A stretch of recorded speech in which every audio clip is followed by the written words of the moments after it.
Hello friends, once again welcome to my YouTube channel Anand career institute. दोस्तों, आज हमने BSc second year geometrical optics unit first physics का जो first unit है BSc second year की, वह यूनिट खत्म कर दी है। उसके सारे चैप्टर्स जो इम्पोर्टेंट थे मैंने कवर कर दिया है। जो थ्योरी बेस्ड टॉपिक थे वही मैंने एक्सप्लेन नहीं किया हुआ है। अगर आपको उसमें प्रॉब्लम होती है तो आप मुझे कमेंट कर सकते हैं, मैं आपको एक्सप्लेन कर दूंगा।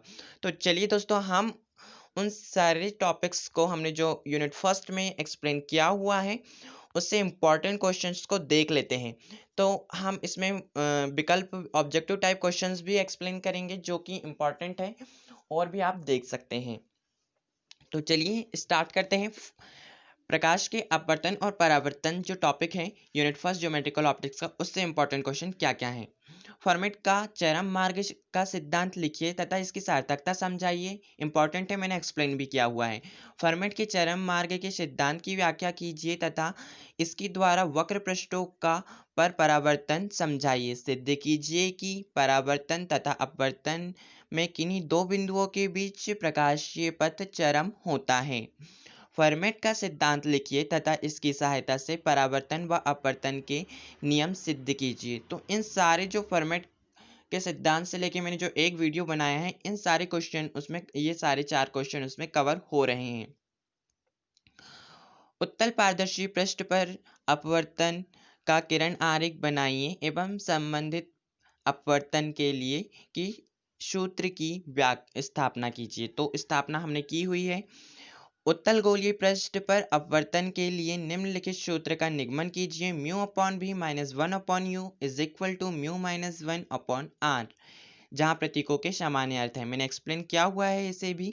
आप प्लेलिस्ट में जाकर इन सारे टॉपिक्स को टॉपिक बाय टॉपिक वीडियोस को देख सकते हैं। अवतल गोलीय पृष्ठ पर अपवर्तन के लिए सूत्र mu upon v minus one upon u is equal to mu minus one upon r निगमित कीजिए, जहाँ प्रतीकों के अर्थ सामान्य हैं। अविपत्तीय बिंदु एप्लेनेटिज्म से क्या तात्पर्य है। एक अपवर्तक गोले के लिए अविपत्तीय बिंदु की स्थिति ज्ञात कीजिए। तो यह अविपत्तीय बिंदु मैंने एक्सप्लेन नहीं किया हुआ है, यह थ्योरी बेस्ड है। अगर आप पढ़ेंगे तो आपको समझ में आ जाएगा। मैंने सिर्फ इसका छोटा सा एक वीडियो बनाया हुआ है। अविपत्तीय बिंदु किन्हें कहते हैं। दीर्घवृत्तीय व परवलयाकार दर्पणों के लिए इसकी स्थिति समझाइए। तो यह मैंने एक्सप्लेन किया हुआ है छोटे से वीडियो में। समझाइए कि तेल में डूबे लेंस तथा मैनिक्स लेंस में अविपत्तीय बिंदु का उपयोग किस प्रकार किया जाता है। यह थ्योरी बेस्ड है, आप पढ़ सकते हैं। अविपत्तीय बिंदु क्या है, इसके उपयोग लिखिए।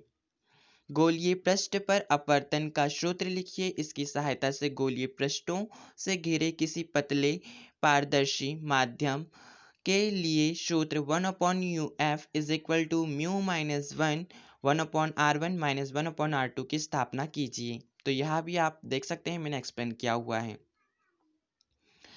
पतले लेंस के प्रकाश में अपवर्तन का नामांकित चित्र बनाइए। बनाते हुए अपवर्तन का सूत्र one upon f mu minus one upon r one minus one upon r two स्थापित कीजिए। लेंस निर्माता सूत्र लिखिए तथा पतले लेंस के लिए इससे इससे व्युत्पन्न कीजिए। जो पतले लेंस है इसके लिए उसे व्युत्पन्न करना था, तो यहाँ मैंने एक्सप्लेन किया हुआ है लेंस निर्माता सूत्र। एक मोटे लेंस के फोकस दूरी का व्यंजक प्राप्त कीजिए तथा सिद्ध करो कि लेंस की मोटाई बढ़ाने से इसके लेंस की जो फोकस दूरी है वह घटती है। तो यहाँ मैंने एक्सप्लेन किया हुआ है। यहाँ लेंस निर्माता सूत्र जैसे जो पतले लेंस के लिए अप्लाई होता है वही मोटे लेंस के लिए अप्लाई होता है। बस थोड़ा आगे डेरिवेशन जो है थोड़ा आगे और जाता है। एक मोटाई टी अपवर्तन अपवर्तनांक म्यू व वक्र पृष्ठों की त्रिज्याएं जो R1 व R2 है वाले मोटे लेंस की फोकस दूरी का सूत्र निगमित कीजिए। तो यहाँ हमने किया हुआ है। संपर्क में रखे दो पतले लेंसों के संयोजन की समतुल्य फोकस दूरी का व्यंजक निगमित कीजिए। कुछ दूरी पर रखे दो पतले लेंसों के संयोजन की फोकस दूरी का व्यंजक निगमित कीजिए। फोकस दूरी पर क्या प्रभाव पड़ेगा यदि लेंसों की दूरी शून्य हो जाए। संक्षिप्त में टिप्पणी लिखिए। यहाँ हम देखे हुए हैं अपनी वीडियोस में। फर्मेट का सिद्धांत, गोलीय पृष्ठ से अपवर्तन, अद्वितीय बिंदु, थ्योरी बेस्ड है, आप पढ़ सकते हैं। तेल में डूबे अभिदृश्यक, यह भी आप पढ़ सकते हैं। मैनिक्स लेंस सूत्र और लेंस निर्माता सूत्र एक्सप्लेन किया हुआ है। अब हम देखते हैं प्रकाशीय उपकरण जो टॉपिक है, उससे चैप्टर है, उससे इंपॉर्टेंट क्वेश्चंस क्या हैं। तो चित्र खींचकर प्रिज्म द्वारा एक वर्णीय प्रकाश किरण का अपवर्तन समझाइए तथा बताइए कि प्रिज्म द्वारा उत्पन्न विचलन कोण किन किन कारकों पर निर्भर करता है तथा किस प्रकार। तो यहाँ मैंने एक्सप्लेन किया हुआ है। एक पतले प्रिज्म द्वारा उत्पन्न न्यूनतम विचलन कोण का व्यंजक निगमित कीजिए, एक्सप्लेन किया हुआ है। विक्षेपण किसे कहते हैं, प्रिज्म द्वारा श्वेत प्रकाश का विक्षेपण तथा कैसे होता है समझाइए। प्रिज्म के पदार्थ की विक्षेपण क्षमता का व्यंजक निर्मित कीजिए। तो यह क्वेश्चन भी मैंने एक्सप्लेन किया हुआ है। प्रकाशिक प्रतिबिंब में के दोषों का वर्णन कीजिए तथा इसके निराकरण के उपाय लिखिए। तो यह भी हमने देखा हुआ है। किसी लेंस से बने परिमित आकार की वस्तु के प्रतिबिंब के लिए अक्षीय व पार्श्वीय एक वर्ण विपतन का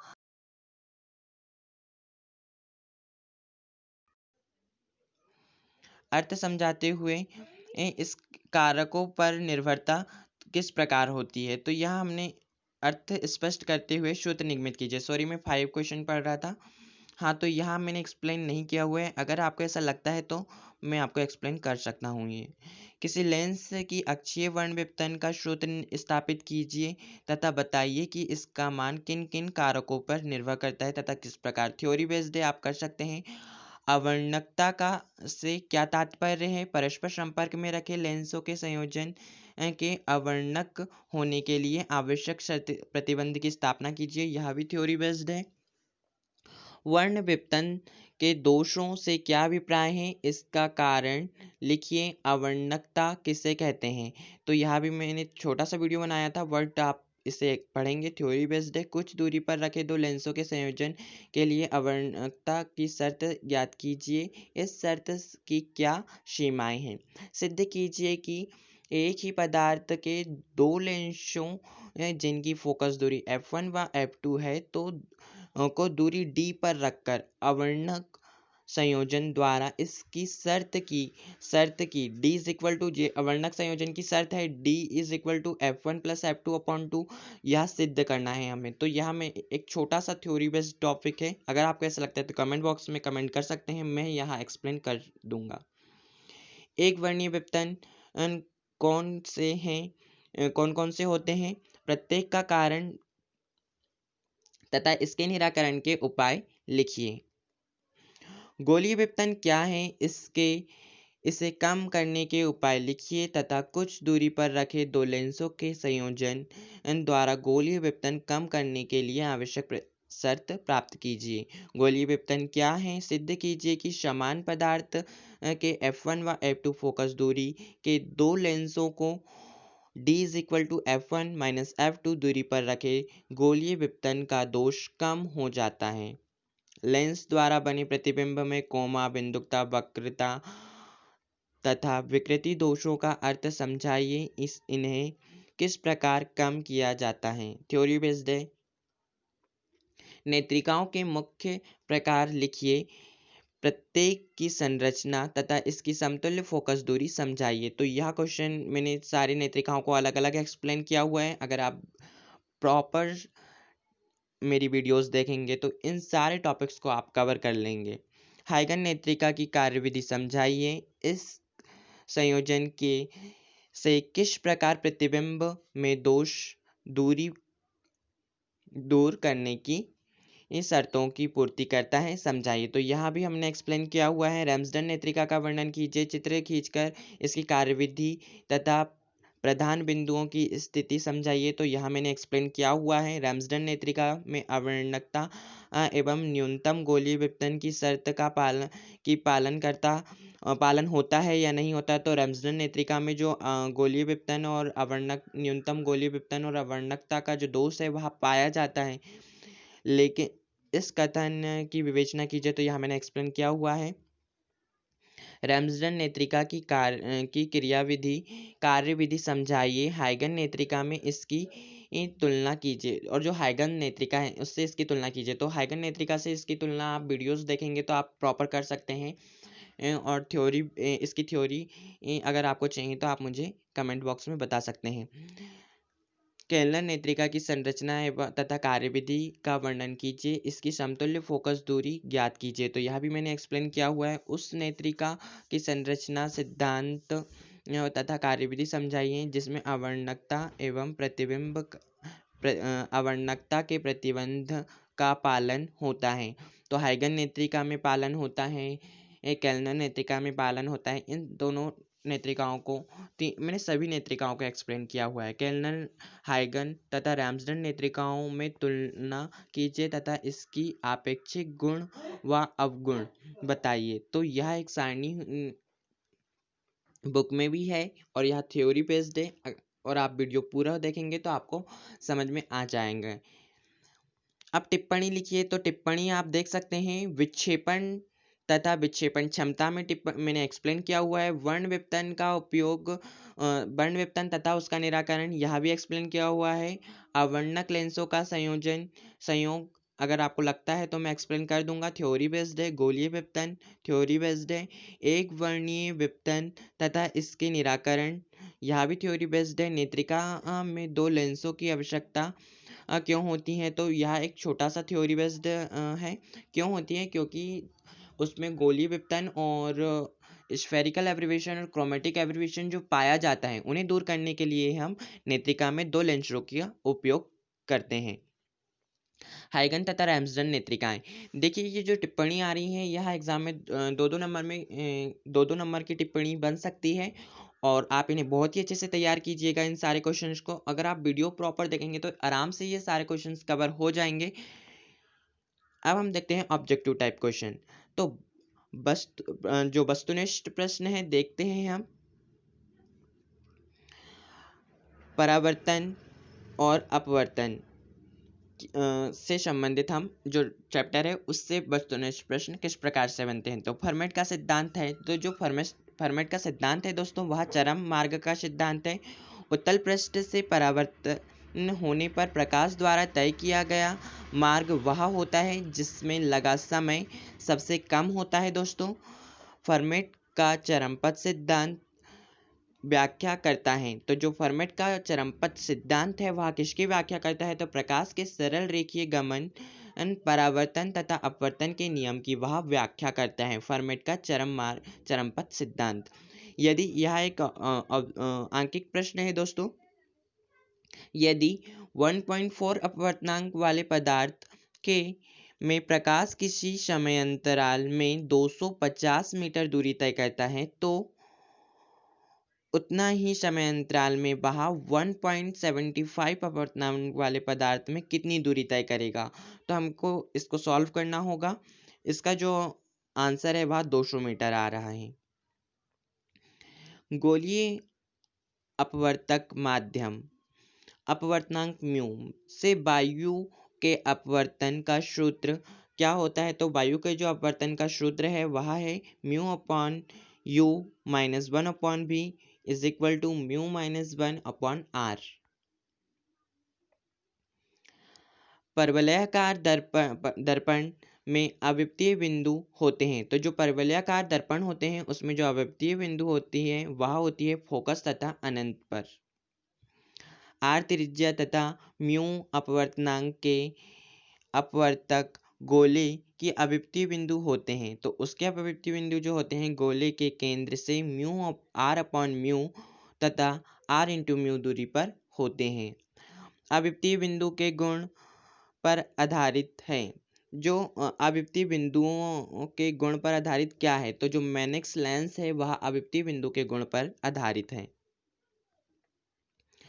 कांच के लेंस को एक से माध्यम में रखा गया है। रखा गया है। हमने दो कांच के दो लेंस लिए हुए हैं। कांच के लेंस को एक ही ऐसे माध्यम में रखा गया है जो कि यह कांच के गुटके की भांति व्यवहार करता है। माध्यम का अपवर्तनांक क्या होगा? तो माध्यम का अपवर्तनांक कांच के अपवर्तनांक के बराबर होगा। एक लेंस वायु में अभिसारी लेंस तथा जल में अपसारी लेंस की भांति व्यवहार करता है। लेंस के पदार्थ का अपवर्तनांक होता है, तो लेंस के जो पदार्थ का अपवर्तनांक होता है वह जल से अधिक होता है। एक लेंस की फोकस दूरी सार्वधिक होती है लाल रंग के प्रकाश के लिए। जो एक लेंस है उसकी जो फोकस दूरी है वह सार्वधिक होगी लाल रंग के प्रकाश के लिए। अब हम देखते हैं और ऑब्जेक्टिव क्वेश्चन। एक वर्णीय विपतन कॉमा का निराकरण किया जाता है। तो जो एक वर्णीय विपतन कॉमा जो दोष है यहाँ मैंने एक्सप्लेन नहीं किया हुआ है, थ्योरी बेस्ड है, आप देख सकते हैं। अविपति लेंसों के उपयोग द्वारा बेलनाकार लेंस में के उपयोग द्वारा दूरी दूर करते हैं। जो बेलनाकार लेंस है उसके उपयोग द्वारा हम क्या दूर करते हैं? कौन सा दोष है जिसे हम बेलनाकार लेंस का उपयोग करके दूर करते हैं? तो अविपति अविंदुकता जो दोष है उसको हम बेलनाकार लेंस का उपयोग करके दूर करते हैं। नेत्रिका में उपयोग करते हैं। जो हमारी नेत्रिका है उसमें हम नेत्रिका में दो समतल उत्तल लेंस यूज करते हैं। दो समतल उत्तल लेंस हमने देखा हुआ है, इतनी सारी नेत्रिकाएं हमने पढ़ी हुई है। नेत्रिका में एक की बजाय दो लेंसों का उपयोग होता है। क्यों होता है? हमने अभी टिप्पणी में भी देखा था, यह क्वेश्चन बना था। प्रतिबिंब में विपतन तथा गोलीय विपतन दोषों को दूर हो जाए इसलिए हम एवं दृष्टि क्षेत्र बढ़ जाता है इसलिए हम इसका उपयोग करते हैं। प्रतिबिंब में वर्ण विपतन तथा गोलीय विपतन के दोष दूर हो जाते हैं एवं दृष्टि क्षेत्र बढ़ जाता है इसलिए हम नेत्रिका में एक की बजाय दो लेंस का उपयोग करते हैं। स्पेक्ट्रोमीटर में उपयोग करते हैं। जो स्पेक्ट्रोमीटर होता है उसमें हम रेम्सडन नेत्रिका का उपयोग करते हैं। मापन के लिए प्रयुक्त करते हैं, तो मापन के लिए अधिकतर हम रेम्सडन नेत्रिका का उपयोग करते हैं खगोलीय पिंडों को देखने के लिए। समान फोकस दूरी के दो समतल उत्तल लेंस उपयोग में लाते हैं। केलनर तथा रेम्सडन नेत्रिका दोनों में जो है हम समान फोकस दूरी के दो समतल उत्तल लेंस उपयोग में लाते हैं। रेम्सडन नेत्रिका में क्रॉस तार की स्थिति होती है। जो रेम्सडन नेत्रिका है उसमें क्रॉस तार की स्थिति पहले लेंस से f/4 दूरी पर होती है। यह मैंने एक्सप्लेन किया हुआ है। आई होप आपको सारे क्वेश्चन समझ में आ गए होंगे। इन सारे क्वेश्चंस को आप तैयार करेंगे तो डेफिनेटली इनसे बाहर तो नहीं जाएगा, और यह सारे क्वेश्चन मेरी वीडियो अगर आप प्रॉपर देखेंगे तो कवर हो जाएगा। Thank you for watching my whole video.